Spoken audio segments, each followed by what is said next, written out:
Good morning. My name is Henry Chidgey, and this is my Wednesday morning memo of January 5th, 2022. I am a leadership mentor and coach. I help owners and executive leaders develop their teams to grow their businesses so that they have more time, more results, and more money. What I'd like to share with you today are 4 qualities of outstanding leadership for owners and CEOs. The first is they practice a coaching style of leadership.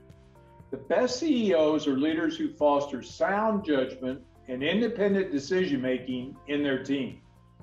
Strong coaching style leaders unlock the minds, the hands, and the hearts of the entire team, which can do so much more than just by following your instructions.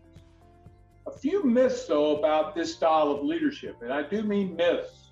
It does not mean you, the CEO, owner, abdicate all your decision-making authority. A coaching style leadership is not democracy. It's not consensus. It's not compromise, or it's not decision by committee. Coaching leadership is a way of being in which CEOs see their role as enabling others. They encourage decisions to be made by the people as close to the work as possible. They expect their executives and team leaders to give their employees autonomy and coach them as needed. You seek input and listen to opinions. You encourage others to talk things through without you. You delegate. You help people debrief and learn from all situations, whether they turned out good or turned out not so good. The second characteristic of outstanding leadership is they demonstrate the desire and commitment to continually learn. Outstanding CEOs know that leadership is an evolving skill and that to master it, they have to continuously learn. They commit to studying leadership right alongside their focus on new product releases, sales, operations, financing the company, all the other things the CEO does. They read books, they listen to podcasts, they seek out mentors, they experiment. You will need to devote time and energy in your own learning. Treat it as an investment both in yourself and in your company. Carve out time on your calendar, put it in the calendar. Then think about the specific activities that will help you leverage your time best for learning. There are also things you do to learn that may not involve your work at all. As an example, one leader I know takes time most every Sunday to do a group activity that helps him learn a new skill and work with new people. He has learned archery, stained glass, and Spanish. Not only does that expand his perspective, but it also helps him learn more about his own group dynamic and leadership in a context where he is not the boss.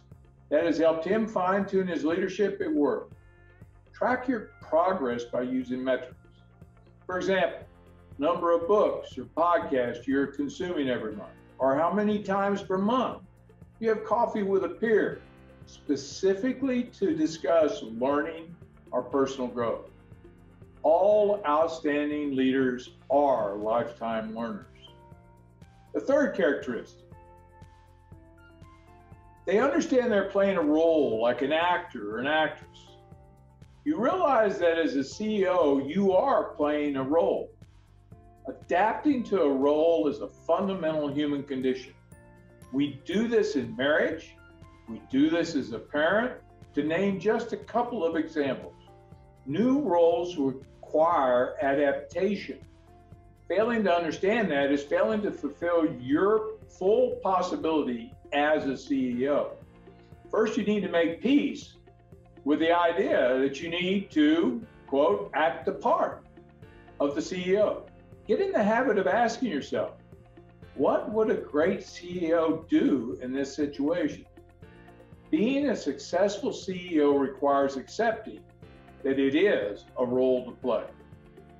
Well, the fourth and final characteristic I'm going to discuss today is they practice self-leadership.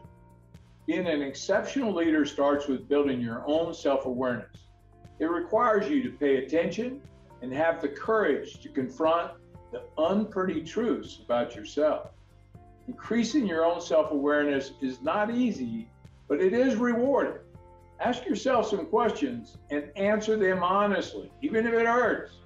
You can journal about them, and you can discuss them with someone you trust, like a mentor or coach. Some good self-reflection questions are, what are the most important things to me?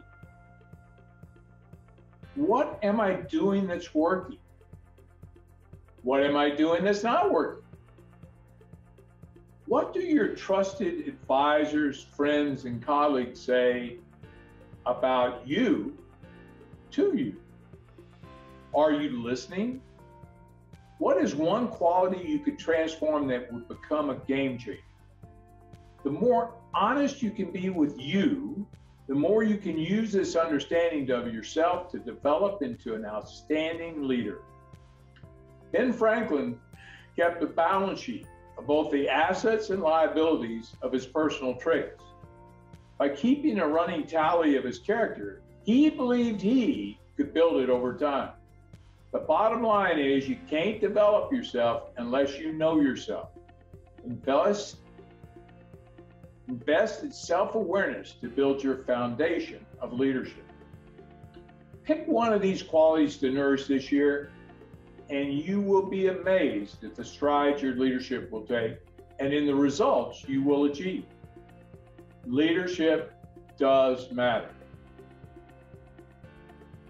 Thanks for being here. Please consider and reflect on success is nothing more than a few simple disciplines practiced every day, and failure is simply a few errors in judgment repeated every day. Bye-bye for now.